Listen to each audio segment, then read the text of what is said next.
थोड़ी हमारी लापरवाही से और बहुत ज्यादा गवर्नमेंट की गलतियों से एक बार फिर कोविड सीजन शुरू हो चुका है और अब वापस से कई महीनों बाद डेली के 80 से 90 हजार कोविड केसेस मिलने लग गए हैं, विच इज इनॉर्मस। और हाँ, kindly note that they are not just numbers, बल्कि इतने एक्चुअल इंसान हैं जो अभी ओमिक्रॉन वेरिएंट से परेशान हैं।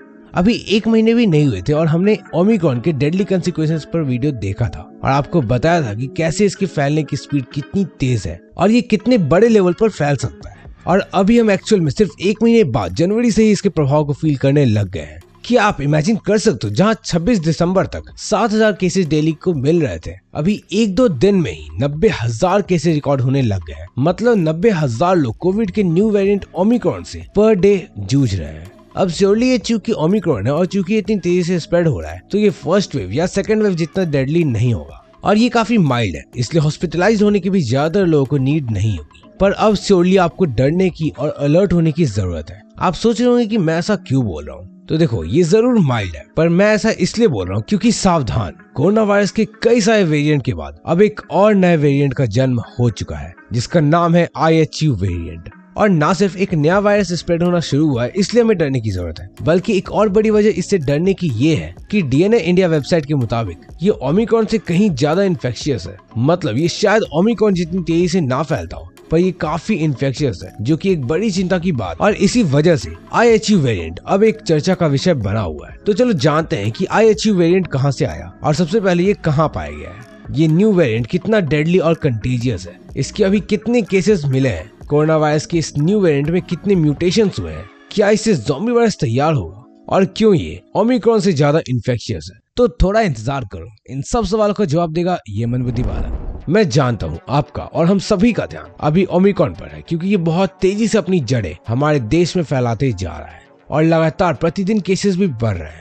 इनफैक्ट हम देख सकते हैं ओमिक्रॉन जितनी तेजी से फैल रहा है, इतनी तेजी से पहले कभी कोई भी वायरस का वेरिएंट नहीं फैला था। मतलब कि उससे पहले कोई भी वायरस इतना ज्यादा कंटेजियस नहीं था, पर अभी इससे भी बड़ा खतरा आना बाकी है। और ऐसा इस वजह से क्योंकि ओमिक्रॉन तेजी से जरूर फैलता है, पर इसके सिम्टम्स बहुत हल्के हैं और कुछ भी ज्यादा सीरियस नहीं है। वहीं फ्रांस में जो नया वेरिएंट पाया गया है वो काफी डेडली है। अब देखो, जो फिलहाल फैल रहा है या जो बहुत सारे लोगों को इन्फेक्ट करना शुरू कर चुका है, तो उसके बारे में फिलहाल हम ज्यादा कुछ नहीं कर सकते सिवाय मास्क लगाने के, सोशल डिस्टेंसिंग को मेंटेन करने के और खुद को सैनिटाइज करने के। पर आप खुद देखो, एक्चुअल में हिंदुस्तान टाइम्स के इस आर्टिकल में मेंशन है कि न्यू कोविड-19 variant IHU discovered in France is more infectious than Omicron. मतलब कि इट इज सीरियस और हो सकता है कि ये भी वेरिएंट ऑफ कंसर्न में शामिल हो जाए। अब अगर आपको ये नहीं पता कि वेरिएंट ऑफ कंसर्न क्या होता है, तो देखो ये उन वेरिएंट को कहते हैं जो या तो बहुत तेजी से फैलते हैं या बहुत ज्यादा ही बड़े लेवल पर एक नेशन को अफेक्ट करते हैं। अब सबसे पहले हम ये समझते हैं कि IHU वेरिएंट कैसे आया। देखो, IHU वेरिएंट ये नाम टेम्पररी है और ये नाम इस वजह से रखा गया क्योंकि जिन साइंटिस्ट ने इस नए वायरस को पता लगाया था वो IHU मेडिट्रेंस इन्फेक्शन इंस्टीट्यूट से, मतलब कुछ ऐसा ही नाम है, मैंने सर्च किया लेकिन मुझे कुछ क्लियर नहीं हुआ, और इसी यूनिवर्सिटी से IHU लिया गया है। और ऑब्वियसली जैसे ही एक डिसेंट लेवल तक स्प्रेड हो जाएगा तो अल्फा, बीटा, गामा, डेल्टा और ओमिक्रॉन की तरह इसका नाम ग्रीक लेटर पर रखा जाएगा, जो मोस्ट प्रोबेबली पाई होगा। खैर, IHU वेरिएंट का साइंटिफिक नेम B1640.2 है और कंपैरिजन के लिए बताओ तो ओमिक्रॉन का साइंटिफिक नेम B11529 है। और ऐसा कहा जा रहा है कि IHU वेरिएंट में ओमिक्रॉन के कंपैरेटिवली 46 ज्यादा म्यूटेशंस हैं। और गौर करो तो आपको पता लगेगा कि इन दोनों के साइंटिफिक नेम में भी फर्स्ट 2 लेटर B1 कॉमन है, विच मीन्स कि इन वेरिएंट्स के पूर्वज सेम है। मतलब कि सभी कोरोना वायरस के ही वंशज हैं, बस बाकी सर्कमस्टांसेस से न्यू वेरिएंट्स आ रहे हैं। अब खुद सोचो, जब 30 नहीं 46 म्यूटेशन वायरस में मिलेंगे तो प्रॉब्लम होना और पहले से भी ज्यादा डेडली होना वायरस का ऑब्वियस है। अब जहां तक बात है कितने लोग इससे फिलहाल परेशान हैं, तो ये नंबर्स सिर्फ 12 तक ही सीमित हैं और जिनमें से सभी केसेस फ्रांस में मर्सील नाम की जगह में डिटेक्ट किए गए। पर ये बात जानने वाली है कि ये डिटेक्ट फ्रांस में हुआ, दैट डजंट मीन कि ये फ्रांस में ही पैदा हुआ है। मतलब ये वायरस का जन्म फ्रांस में नहीं हुआ है, बल्कि ये अफ्रीका में एक जगह कैमरून में फैलना शुरू हुए थे और इसके बाद जब ये फ्रांस में है तो इनके जीनोम से पता लगा कि ये तो एक नया वायरस है। अब इससे एक सवाल आता है, क्या हमें इससे फिलहाल खतरा है? तो देखो, एज पर करंट सिचुएशन नहीं, क्योंकि ये बिल्कुल नया वायरस जन्म लिया है और अभी सिर्फ ये फ्रांस तक ही सीमित है, जहां इसे क्वारंटीन भी कर दिया गया है और करेंटली ओमिक्रॉन डोमिनेंट है। इसलिए चांसेस कम है कि फिलहाल हमें IHU वेरिएंट से कोई नया आउटब्रेक देखने को मिले।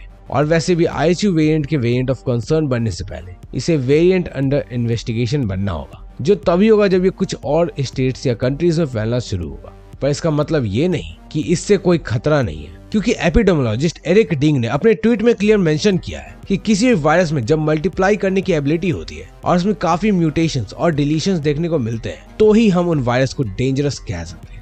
और IHU वेरिएंट में तो 46 म्यूटेशंस और 37 डिलीशंस पाए गए हैं, जो कि मोस्ट प्रोबेबली सबसे ज्यादा है। खैर मैं इसके बारे में श्योर नहीं हूँ, तो इस वजह से ये एक बहुत बड़ा थ्रेट साबित हो सकता है। बस सवाल यही है कि ऐसा कब होगा, और ये भी हमें वक्त के साथ पता चल ही जाएगा। और शायद ओमिक्रॉन से ना सही, पर अगर इसमें ही और ज्यादा म्यूटेशंस और डिलीशंस देखने को मिले तो हो सकता है कि एक नया वायरस में ट्रांसफॉर्म हो जाए, जो कि शायद ज़ॉम्बी वायरस हो, और तब चीजें और भी ज्यादा खतरनाक और डेडली हो जाएंगी। खैर आगे क्या होगा, कैसे होगा और क्या हमें ज़ॉम्बी वायरस देखने को मिलता है या नहीं, ये मुझे नहीं पता और मैं नहीं जानता, लेकिन ये जरूर वक्त ही बताएगा। पर वैसे अगर आपने यहाँ तक देख लिया है तो यार कमेंट में शेयर्ड लिख देना, सो दैट बाकी लोग भी अवेयर हो सके और अभी इस वेरिएंट को फैलने से हम रोक सकते हैं। सो सबको अवेयर करो and it is our responsibility. और हो सके तो लाइक कर दो, टारगेट रखते हैं 1000 लाइक्स का, सो कर देना। खैर IHU वेरिएंट के बारे में तो हम जान, पर अगर आपको IHU वेरिएंट के पापा यानी कि ओमिक्रॉन के बारे में जानना है तो लेफ्ट साइड पर क्लिक करके देख लेना।